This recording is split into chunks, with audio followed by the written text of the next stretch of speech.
life. I had these existential questions even, at a young age. I thought if you get one life, you want to live it rich. And so I wanted to be like Arnold Schwarzenegger. You two are far too young to remember that name. Of course I remember Arnold. What are you talking about? I'm not 15. What's going on? And so, he's a guy that's muscles were ruling the airwaves then. Arnold Schwarzenegger was the highest paid movie star in history, yet he couldn't act. Now that's a bit strong. He could do a bit of that. But you know what I mean? It was the muscles that were getting him, survival of the fittest, strong eat the weak. So I was very much right. That's what I want to do. I want to be a movie star. So I ignored God, put all my faith in muscles and myself. And that did me all right for a few years. I was quite successful in that sort of sphere. But I say there's not a lot of difference between flying and falling. Apparently the feeling is very similar, and it's only when you land you find out which one of those two you was doing. And that's really what celebrity culture did to me. I thought that I was doing well, I thought that I was winning.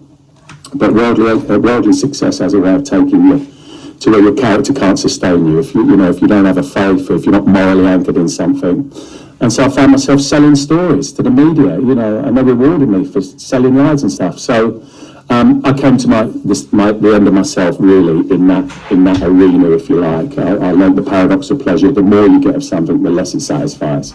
And that's why I went on a search. And thank God for Alpha, because that's where I was able to ask the big questions. I had a preconceived idea of what church was, so I wouldn't have gone to a church. This was held outside of a church, and I was encouraged to ask questions. I didn't feel condemned by any of it. There was no follow-up. I was a dinosaur.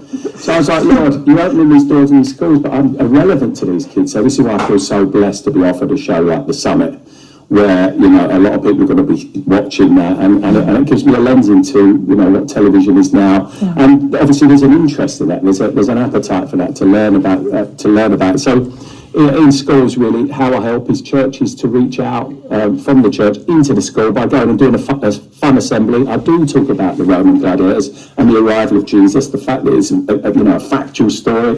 This is when Jesus turned up in the middle of the Roman Empire and put an end to gladiator games with his teachings of forgiveness and doing away with an eye for an eye and tooth for a tooth. And you just see, I could be in a primary school, but as I'm sharing this real story and sharing testimony, people can't argue with testimony. And you just see it in the teachers usually, the penny dropping. They're like, oh, this is a real story. This isn't like make-believe. It's not a fairy tale. Jesus is a real person. So as those doors open, I'm walking through them. And God's opening more and more of those doors. We're going into prisons now, sharing Alpha. You've done a bit of that, Tash, which is so exciting, going in and sharing with prisoners, that you don't have to be confined to these walls. Who the sun sets free is free indeed. So we're getting a lot of opportunities with that, and especially, like you say, now Gladiators is back out. I take the inflatables into schools, and I show young people that being a Christian is fun. And we've got to get exercise in as well. The Holy Spirit comes to dwell in the body. We need the dopamine and the serotonin. We don't want to be sat on our computers or staring at our iPhones. We need to get out there and we need to get active. Yeah, absolutely. Now, in the news cycle at the moment, we are seeing a lot about the dark side of money and fame. Allegations of sinful behaviour coming out about celebrities and politicians.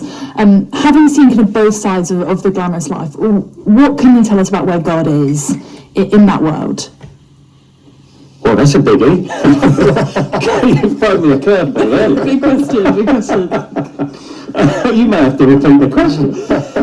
I think just is something that's quite present, isn't it, in our news cycle about the dark side of fame and celebrity. Yes. Where someone who's been in that world, where is God in that? Yeah, well, if you want to know God, you follow Jesus, and there's lots of people out there, lots of politicians, and everyone starts with the best intentions, but at the end of the day, the heart of the problem is the human heart, and we will just, while we're living in the flesh, humanly speaking, we'll serve ourselves first. So, my message to people is don't put your faith on mortal shoulders. God has created you, loves you, and has a plan on your life. People will always let you down. It's only Jesus who won't let you down. So I've got to be honest, if I wasn't a Christian, if I didn't have Christ living in me by the power of the Spirit, I think I'd probably get up in the morning, read the news, and just pull the quilt back over my head. I don't think I'd even be able to get out of bed, because where's the hope in that?